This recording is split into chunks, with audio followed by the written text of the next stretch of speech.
அன்பான இனிய உள்ளங்களே, எல்லோருக்கும் வணக்கம். பல கருத்துக்களில் ஒரு கருத்து அனுப்ப போகிறேன். அது என்ன கருத்துனா, நம்ம வீடுகள், அலுவலகங்கள் எதாக இருந்தாலும் சரி, நம்ம சுத்தம் செய்கிறோம். அதை அழகாக நம்ம கூட்டி கஷ்டப்பட்டு அதை என்ன செய்கிறோம், குப்பை டப்பாவில் போட்டு விட்டுறோம்.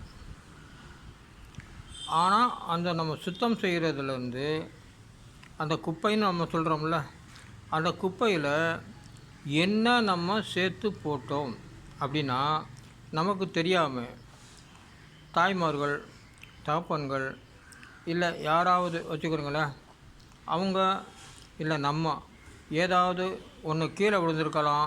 ஏதோ ஒரு வேலை செய்யும்போதோ அல்லது ஏதோ ஒரு பொருளுடைய ஸ்க்ரூ அல்லது ஆணி அல்லது ஏதாவது விழுந்திருக்கலாம்.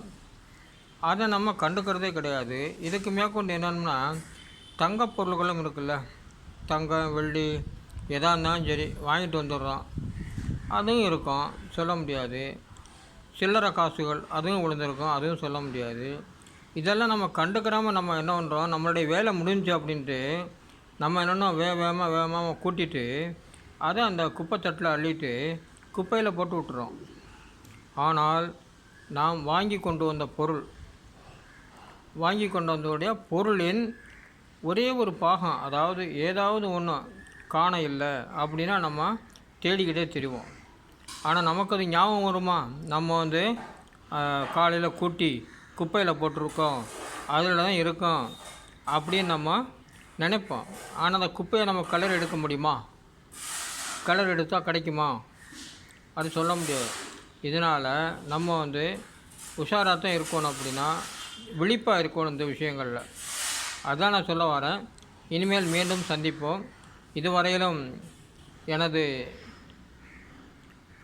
நான் அனுப்புகின்ற வீடியோக்களை பார்த்து ரசித்து ஆதரவுகள் கொடுத்து கொண்டிருப்பவர்களுக்கு எனது அன்பான நன்றியையும் வணக்கத்தையும் தெரிவித்து கொண்டு மீண்டும் நான் வீடியோக்கள் அனுப்புவேன் என்பதை நான் தெரிவித்துக் கொள்கிறேன். மீண்டும் சந்திக்கும் வரை தங்களிடமிருந்து விடைபெற்று கொண்டேன். மீண்டும் சந்திப்போம்.